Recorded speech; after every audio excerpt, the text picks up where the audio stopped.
Day 6 ng aming paglalakbay. Dito kami ngayon sa Makati, Bangkal. Kami paikot-ikot. Ito kami sa kotse. Alam nyo naman, uugod-ugod ako. Ito hometown ko. Dito ako born and raised. Rodriguez. O, tutubukin ito yung ate. Garcia. Yung dentista natin dati. Bison. Yung happening dito wala. May mga perya dito dati nung araw. Pagbaba na ng tulay, di ba? Bahay natin, oh, dati. Hindi mo na makilala ang bahay natin. Wala na yung simbahan. Ayan, nandiyan mo, yun. Diyan kumakanta sila Apple at saka si JJ. Oh, ito ang project ng asawa ko dati. Trade Winds Hotel. Diyan kami nagkakilala. Diyan ako umalimbong.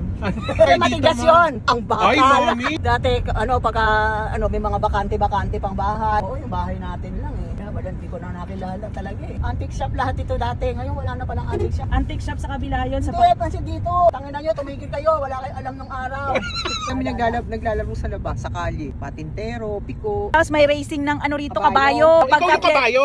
Ay, tarantado ka. Oh, pinitensya, tsaka sinaklo, meron. Naging anghel ako ma. Naging anghel ako dun sa Pangil siya dati, may pangil.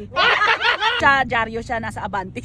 Ay! Dala ko dati kapag ako ang pinakamaganda member ng Sagala. Palagay ko ngayon nire-regret nila hindi nila ako kinuhang Reyna Elena. Sa palengke pa lang dati nasusuyod ko lahat ng tindang banana cue tsaka kamuti ko sa palengke. Mike, what do you remember about Bangkok? Remember my people colonizing me. I'm pretty sure. Pasay Hospital. Anong Pasay Hospital? Ayan, hospital. Ano ba? Putek! Kami ano na mga kwento mo about me sa Bangkal kasi wala akong maalala. Sa loob ng bahay nagmo-model. Ano ba? Totoo naman eh. Tapos ka lang Inusuot niya yung mga pagpasko na dahil nangangaroling ka. Ito na ang Maria, St. Mary's Academy sa Pasay City, Burgos. Dito nag-aral silang lahat. Kulay blue, yan ang St. Mary's. Strato ni Mother Ignacia del Espiritu Santo.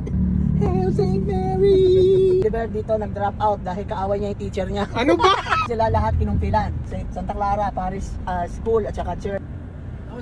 Dirty ice cream, ang flavor, corn. Lumabas si Donabel para bumili ng sampagita kasi gusto niya yung mga ribbon. Class ang daddy mo dyan dati sa Piatti University. Tapos nagmapua siya. High school ako sa CEU. Graduate ka? Ano naman, tarantado ka pala eh. Sa San Juan de Dios College of Nursing. Matapos ka? Hindi. Tumandi at nabuntis.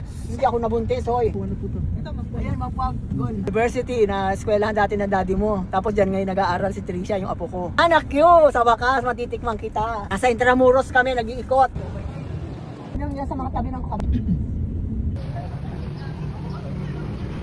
Bago nga pala i-end yung vlog namin, thank you kay Chef Mike ng Seasonal Taste of Westin, Manila. Grabe talaga, napakasarap ng special sisig na ginawa niya for breakfast. Kaya voice over na lang ito kasi kumain ako talaga.